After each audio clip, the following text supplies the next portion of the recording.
السلام علیکم ورحمۃ اللہ وبرکاتہ۔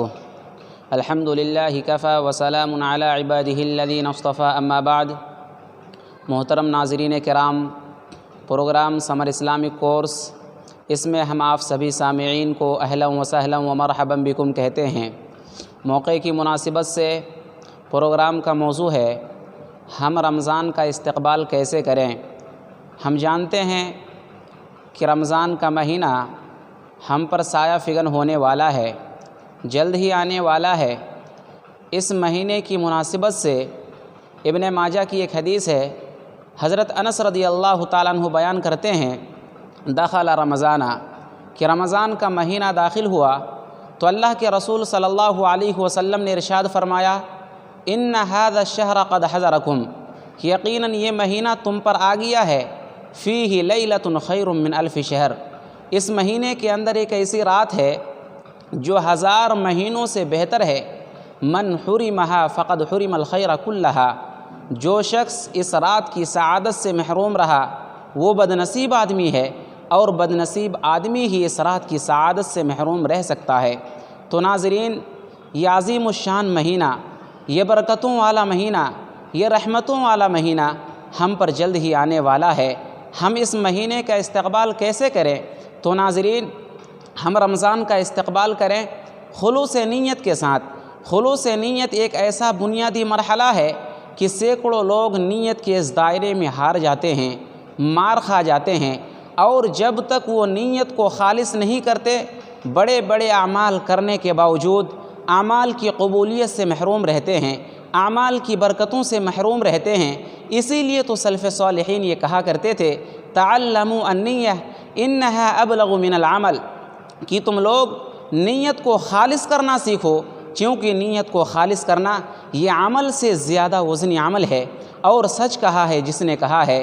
مطر بن عبداللہ فرماتے ہیں کہ آدمی کا دل اس وقت تک درست نہیں ہو سکتا جب تک آدمی کا عمل درست نہیں ہوتا، اور آدمی کا عمل اس وقت تک درست نہیں ہو سکتا جب تک آدمی کی نیت خالص نہ ہو، جب تک آدمی کی نیت درست نہ ہو۔ اسی طرح سلف صالحین یہ بھی کہا کرتے تھے کہ جس شخص کے اندر خلوص نہیں، جس شخص کے اندر اخلاص نہیں، وہ ساری زندگی سجدے کرتا رہے، وہ ساری زندگی سجدے کیوں نہ کرتا رہے، وہ کبھی متقی نہیں بن سکتا۔ اور جس آدمی کی نیت میں حرص ہو، طمع ہو، وہ کبھی بھی صداقت اور عدالت کی زندگی کو اختیار نہیں کر سکتا۔ اور حدیث رسول ہے، صحیح بخاری کی پہلی روایت ہے، انما الاعمال بالنیات، کہ اعمال کا دار و مدار نیتوں پر ہے۔ تو ناظرین، ہمارا اور آپ کا کوئی بھی عمل ہو اس وقت تک قابل قبول نہیں ہوگا، اس وقت تک بابرکت نہیں بن سکتا جب تک ہماری نیت درست نہ ہو، ہماری نیت خالص نہ ہو۔ تو ناظرین، ہم رمضان کا استقبال کریں خلوص نیت کے ساتھ۔ اسی طرح دوسری چیز کہ ہم رمضان کا استقبال کریں توبہ و استغفار کے ساتھ۔ ہم اللہ رب العالمین کے سامنے روئیں، گڑ گڑائیں، اور اللہ رب العالمین سے دعا کریں کہ اللہ یہ ہماری خطائیں ہیں، یہ ہماری گناہ ہیں، یا اللہ تو ان گناہوں کو معاف فرما دے۔ اللہ رب العالمین نے توبہ و استغفار کے تعلق سے فرمایا کہ ہمارے وہ بندے جو توبہ و استغفار کے ساتھ ماہ رمضان کا استقبال کرتے ہیں وہ کامیاب بندے ہیں۔ اللہ رب العالمین نے سورہ نور کے اندر ارشاد فرمایا وَتُوبُوا إِلَى اللَّهِ جَمِيعًا أَيُّهَا الْمُؤْمِنُونَ لَعَلَّكُمْ تُفْلِحُونَ، کہ تم تمام کے تمام لوگ اللہ رب العالمین کی بارگاہ میں توبہ و استغفار کرو، اے مومنو، شاید کہ تم کامیاب ہو جاؤ۔ اور توبہ بھی ہو تو کیسی؟ توبہ بھی سچی توبہ ہونی چاہیے۔ اللہ رب العالمین نے سورہ تحریم کے اندر ارشاد فرمایا یا ایھا الذین آمنوا توبوا الی اللہ توبۃ نصوحا، کہ ایمان والو تم توبۃ نصوحا کرو، سچی توبہ کرو، پکی توبہ کرو۔ سچی توبہ کیسی ہوتی ہے؟ پکی توبہ کیسی ہوتی ہے؟ پکی توبہ اور سچی توبہ یہ ہے کہ آدمی گناہ کو چھوڑ دے، گناہ نہ کرنے کا، آئندہ گناہ نہ کرنے کا عزم کرے، اور اسی طرح جو گناہ انسان سے سرزد ہوا ہے اس پر نادم ہو، پشیمان ہو، شرمندہ ہو، یہ سچی توبہ ہے، یہ پکی توبہ ہے۔